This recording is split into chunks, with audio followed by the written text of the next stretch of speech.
these are things I kept talking about even when I was serving in my previous station, because the issues around economics and figures and digits, they are never subjective. 1 + 1 is always 2. It never respects where you are and where you are talking from. It remains so. The road from Nairobi to Nakuru, I've been talking about it for many times. The road was anticipated earlier to cost Kenya around 160 billion Kenya shillings. Now we have seen that has been revised upwards to around 200 billion Kenya shillings. A 40 billion increment with no increment in kilometers, just possibly maybe increment in interests. This is the issue about that road, that there is no country in our region that can afford to toll a corridor road, economically speaking. And it is a wrong model for Kenya to think you can toll Nairobi, Nakuru, or up to Mau Summit Road, because it can't work economically. And I'm just here asking the people in the western part of Kenya, all the way, the people who go to Nakuru from Nairobi, the people who use that road, North Rift, South Rift, Western Kenya, Nyanza, and all the regions that primarily use the highway. These are Kenyans who pay taxes in all its forms. They pay VAT, they pay pay, they pay all manner of taxes. On top of that, the users of Nairobi-Nakuru Highway also pay fuel levy. The government development agenda in terms of roads is domiciled around the taxes Kenyans pay and also fuel levy. Kenyans who already pay taxes for making roads, why are they being made to pay to use the road from Nairobi to Nakuru? That is more than triple taxation.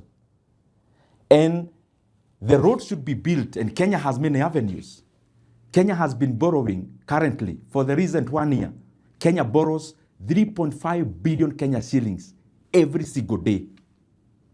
It therefore means if we optimally allocate the resources that Kenya is borrowing every day, this road we can be building 3 kilometers because it's costing 1 billion shillings per kilometer. We can be building 3 kilometers every day. It will take us 60 days to have built the road from Nairobi to Nakuru without having to make residents pay and without having it operate as a PPP. And the major egregious issue on that, on that road is that all the other private sector investors have shunned the model of PPP on the road because it's not viable commercially. If you look even yesterday, I am glad that even newspapers, I saw Business Daily actually covered that the Nairobi Expressway is making losses, is actually widening the loss. With the traffic we see on the road, it is making losses. Yet the government is forcing NSSF to use money for workers to do what the government ought to have done in building roads. The government is deliberately forcing NSSF to sink workers' money because it will never recover this money. And that is why a project like a road is deemed to be a public good. Public goods are never to be paid to use. And that is why you can never recoup money by charging. You build them using conventional taxes and conventional levies like the fuel levy. And this issue of tolling, definitely, NSSF is sinking workers' money. It will never recover. But more importantly, we cannot subject Kenyans who use Nairobi-Nakuru Highway into paying for the road, yet they already participate in paying taxes and also paying levies like the fuel levy. Actually this week, I saw Kenya was hosting the president of Senegal, His Excellency Diomaye Faye. And I thought the people on the side of government would interact with him on what matters most, because they could have learned lessons. Diomaye Faye and Osman Sonko came to power last year in Senegal. Unfortunately, when they arrived in terms of the reins of power, they realized that the government of Senegal had secretly borrowed over 13 billion US dollars of the Book of Senegal. And currently, as we talk, Senegal is in a crisis that is precipitated by that illegal secret borrowing. Kenya ought to learn from Senegal that we cannot continue, and I've been speaking about this matter.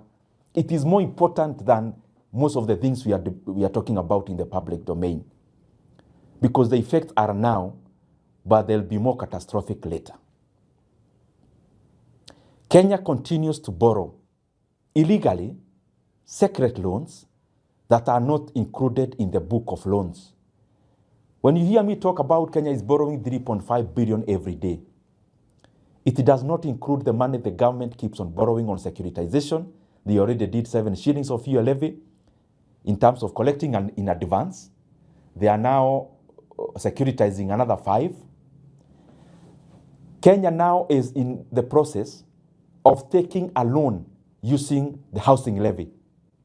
That the housing levy Kenyans ought to pay for the next 7 to 10 years, they want to borrow today.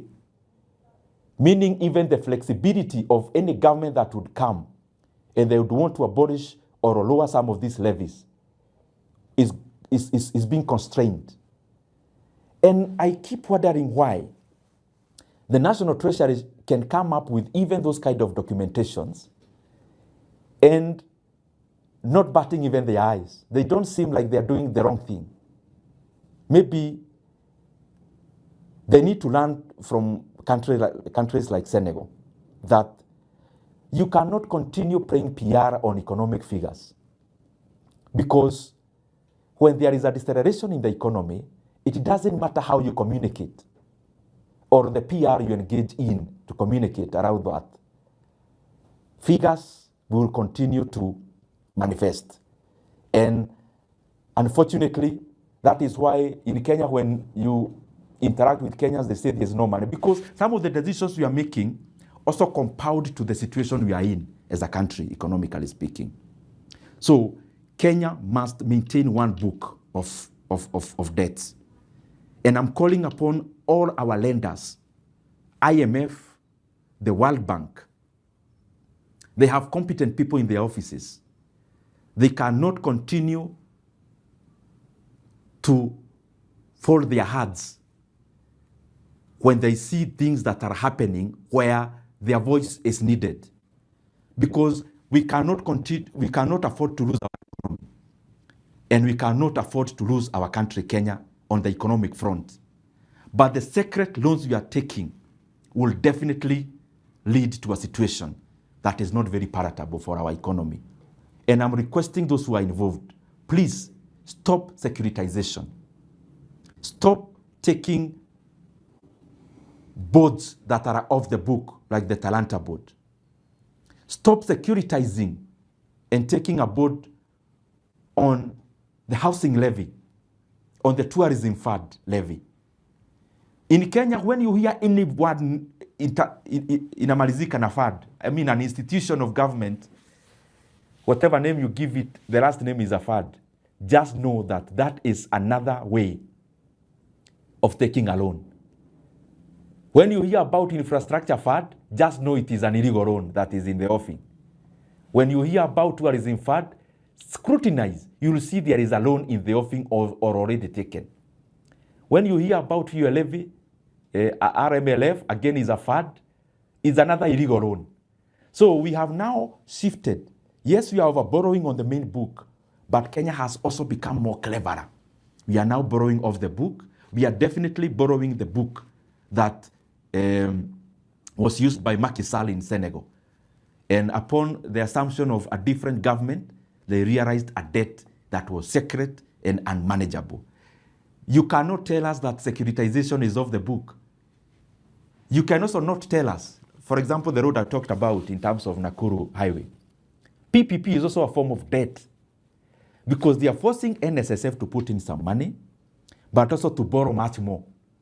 Now, the question that all the people on the debt side keep on asking, when a government agency owned 100% by government takes a loan, if it is unable to pay, who pays that loan? It is the government. And therefore, all these loans are also public debts, and they ought to be accounted as such. The last thing I want to talk about